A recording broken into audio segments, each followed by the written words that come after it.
We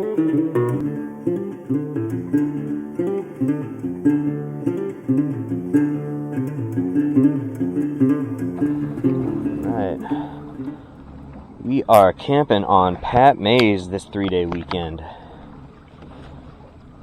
Today is Saturday, October, 15th, something like that. I don't know, I think I just left the phone on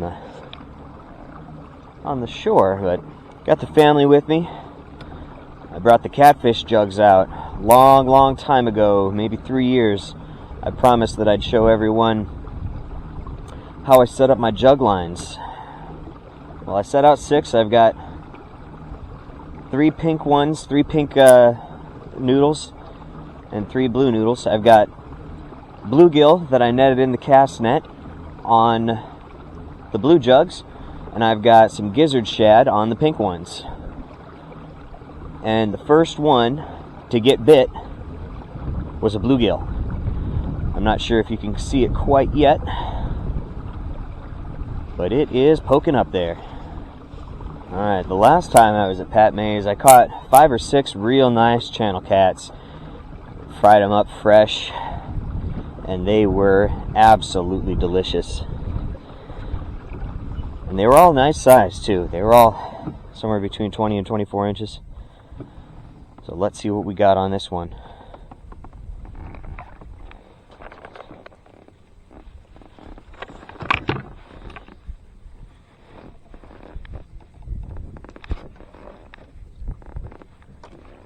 That's a nice channel.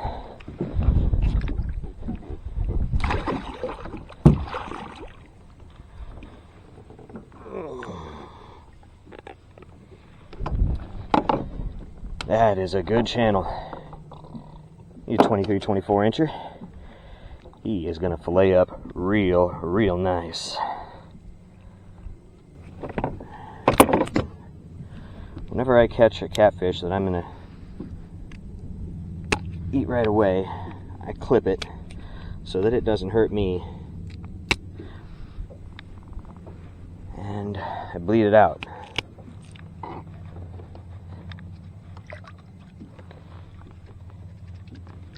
So we'll get this boy bled out,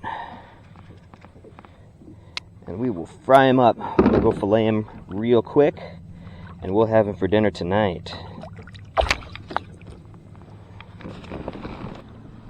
How lucky is this? As soon as I get done setting up the one that just got a bite, I get another bite. Watch this one go under just as I turned around. I hate waiting too long, and I hate it when they go down so fast that you don't have time to chase them down while you're getting one off the line. I'm not sure that this one's going to be quite as big. It didn't look like he wanted to yank quite as hard on it. He might have some size. He got a little pull in there.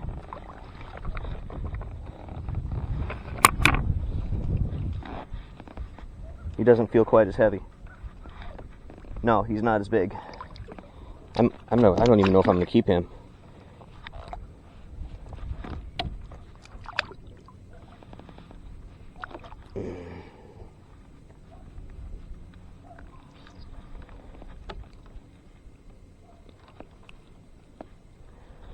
This guy was on the shad. There we go. We'll pop him out.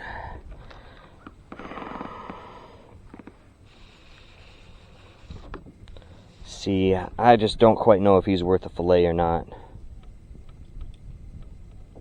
I think I'm going to let him grow. Have mercy on that boy.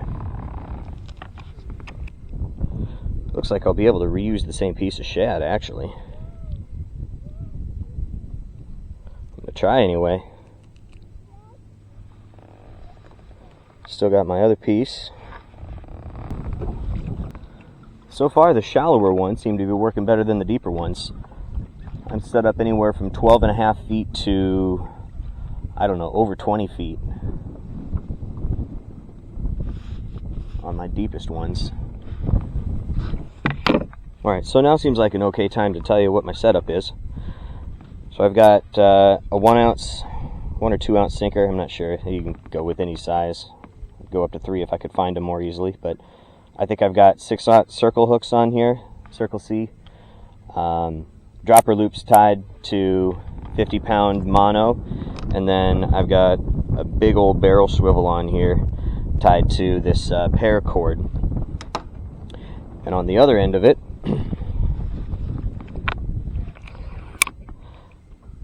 got these eye hooks here that I tie a snap to. I do a simple slip knot the inside of the snap to set my depth, and then I just use a little Velcro cable tie for the extra cord management. I've got like a 2-inch piece of rebar on the inside that helps scare them for a nice hook set. Then they pull it under.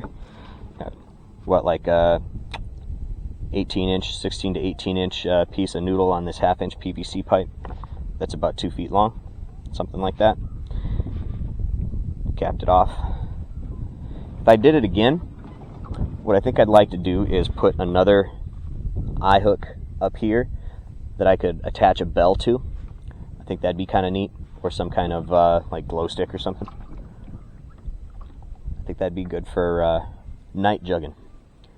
But that's my setup. If you do any jug fishing, let me know what you think of it. This one went all the way under a couple of times, so if there's one still there, it might be a decent size. But I haven't seen it move in a little while.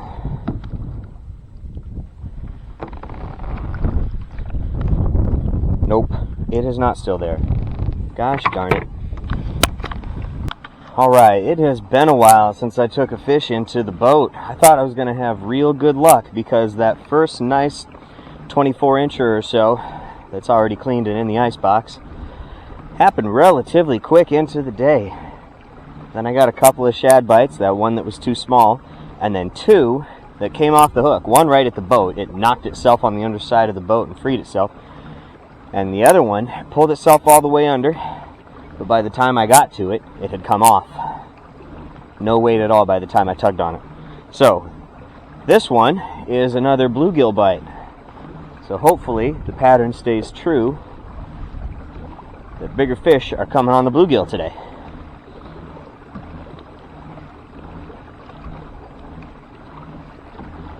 But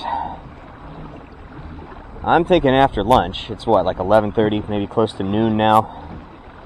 After lunch, I'm going to move into a different cove that gets deeper a little quicker. There's a nice little drop-off that I marked on sonar last night over there that goes from 3 feet into about 11 feet real quick. And I marked a buttload of bait fish down there. Oh, there it goes all the way under again. All right. Ooh, that feels like it could be decent. Nah. Keeper anyway. Ooh, he's really wrapped up.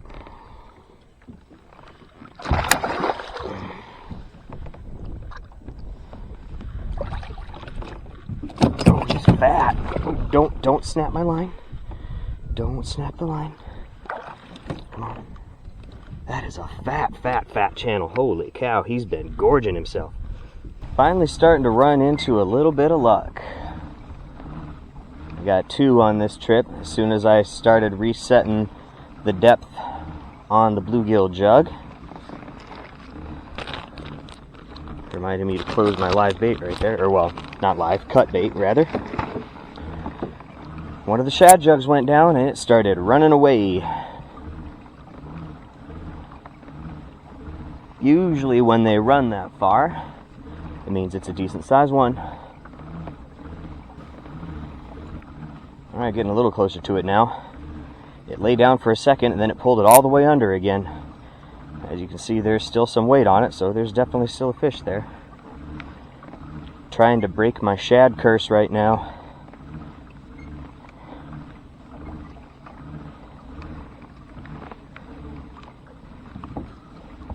Don't lay down.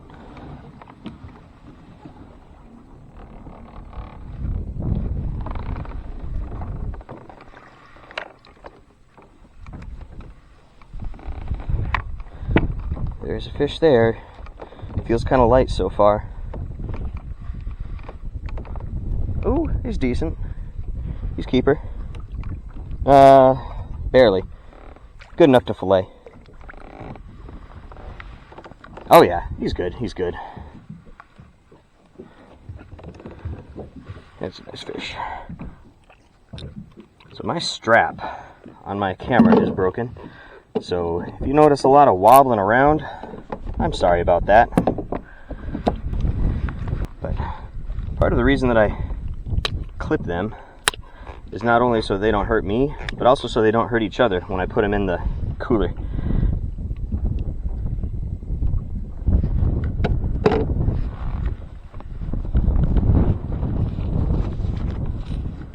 Alright, 3 keepers on the day. We'll at least get enough for dinner, I believe.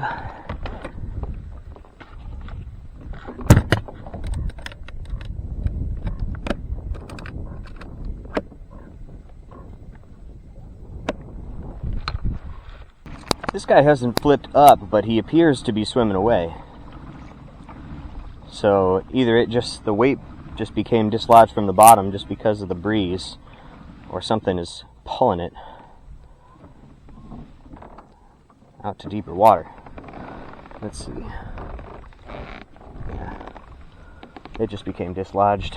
Kind of what I figured. Never hurts to check though. The timing of these fish hitting is just enough to be annoying.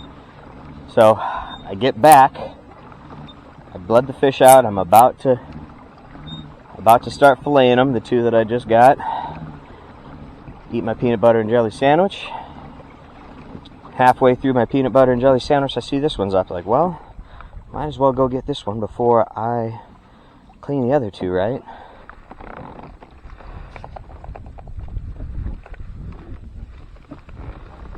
Get this at least one. It feels like it could be good.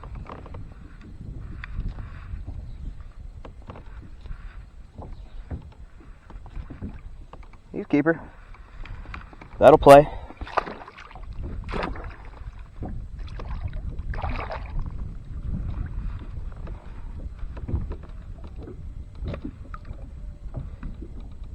Ooh, he's not hooked very well.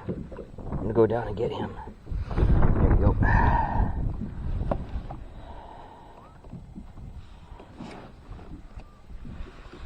You know, he's hooked. He could have very easily pulled that out if he was fighting hard enough. Let's see how easy it would have been. It's actually not too bad. I love the coloring on this one. That fat one was so dark, but I love a channel who keeps their specks as they get bigger. He's long. He's not super fat, but he's a good fish. Alright. I'm getting tired of going in and out. When I do this at home, I just stay out, wait for them to go down, put them all in the cooler at once, clean them all at once. But here, cleaning them fresh, I keep going back and forth. I'm getting tired of chasing them. And we got enough for dinner now. So this one is going to be the last one that I pull in the boat. And he's small. I don't know, I don't think it's worth cleaning that one. I think I might just say goodbye to this little guy and get on with my evening. But that was a lot of fun. Next comes the eating. Really? Where's the magnifying glass? Wow, they're really trying to breathe. Really? Where's the magnifying glass? I don't know. We have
I need a bowl. In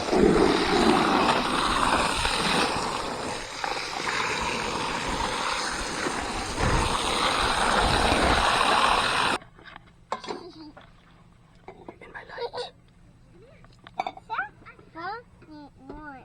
Magic hour glowing on the catfish.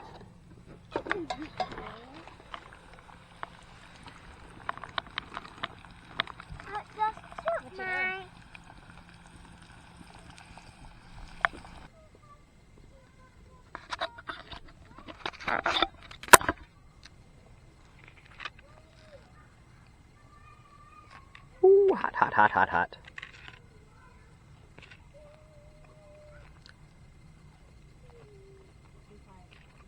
Mmm.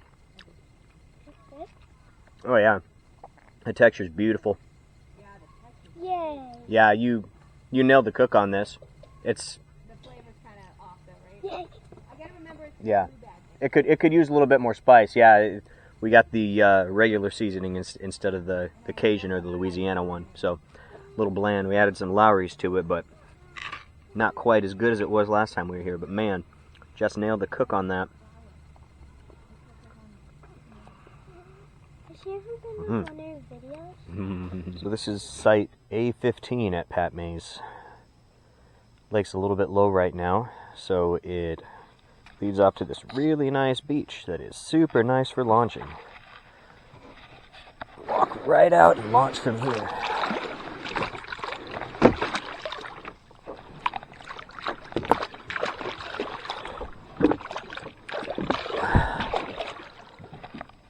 See if we can find any bass tonight. Alright, we're hunting for a mid-fall pattern right now.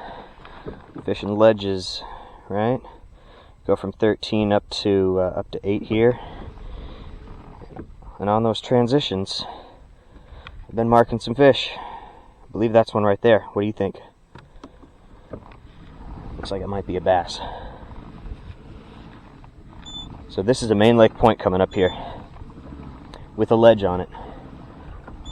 High percentage area for this time of year. I'm going to be throwing a glide bait at it. I'm going to be throwing a jerk bait. Be throwing a deep diving 6XD. And then later on, try some top water. I've got a whopper plopper and a walking bait. Yeah, so it's real shallow here. And then I'm going to go find out where that drop is, and we're going to see what we can mark. Even if I don't see a bass straight down there, I can almost guarantee you that I'm going to see a bunch of bait fish. Schooling gizzard shad or schooling bluegill.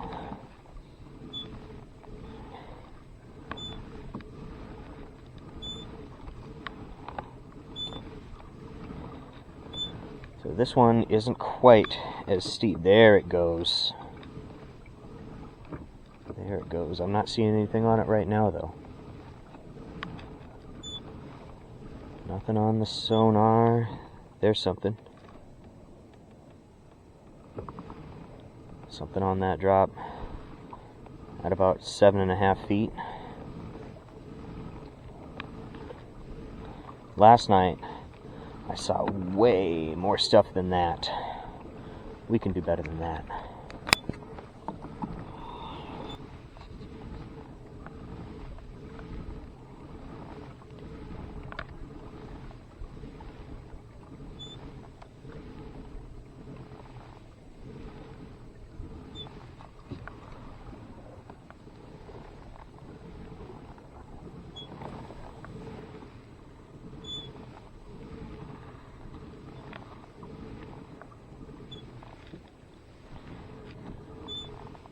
Here's the big drop. What can we mark? It looks like relatively hard bottom compared to the rest of it too. Solid clay probably. I'm not marking anything. What the heck is going on, guys? Okay, I'm starting to see some shad surfacing out there. Maybe they're already coming to the surface. Maybe I missed the ledge window and now they're going to be top water and shallow.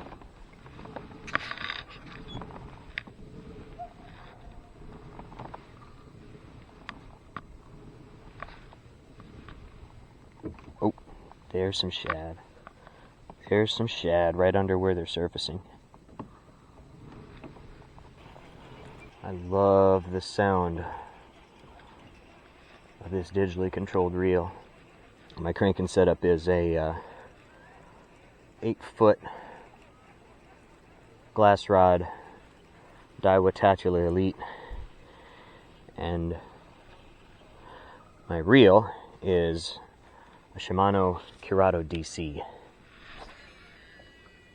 and it goes wee. It's a lovely thing. Good evening. Oh, I don't know. That's only about my 10th cast or so. I just pulled out from around the corner.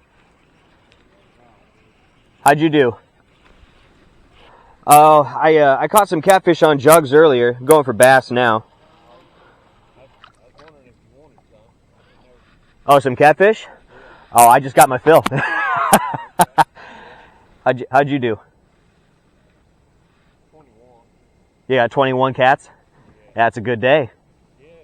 I appreciate it. If I was struggling, I'd have definitely taken you up on it. But I got just enough to feed me and my family. We're heading back tomorrow morning, so these shad busting the surface. I'd think a jerkbait would work well, but I don't know. I've only fished this lake 3 times now, but I haven't caught a bass on it yet. There's no man lake. Just one of those days. Yeah. I had another one, so I mean, same deal. Last time, battery died. We tried the motor again. There's a bass. There is a bass. That feels all right. That feels all right. I'll take that. Got him, didn't you? Oh, I hooked him good. I knew that jerkbait was money. I told you, man. I knew that jerkbait was money. Yeah, he's not even 2 pounds. I still like him. Matter of the pull, you know? He might be 2. Good eating side. Yeah, I usually don't eat bass. I like them. A lot of people say they don't like them. I love them, honestly, but I just respect the sport fish aspect of it. You know, as long as people do it responsibly, I'm not going to bash them for eating them either, because they are delicious. But that is my first Pat Mayse bass. Yeah. Exactly where I said they'd be. Actually, right off the main lake point, on that ledge. 11 feet of water, 10 feet maybe. He's a 15.5 incher. He's right around 2 pounds.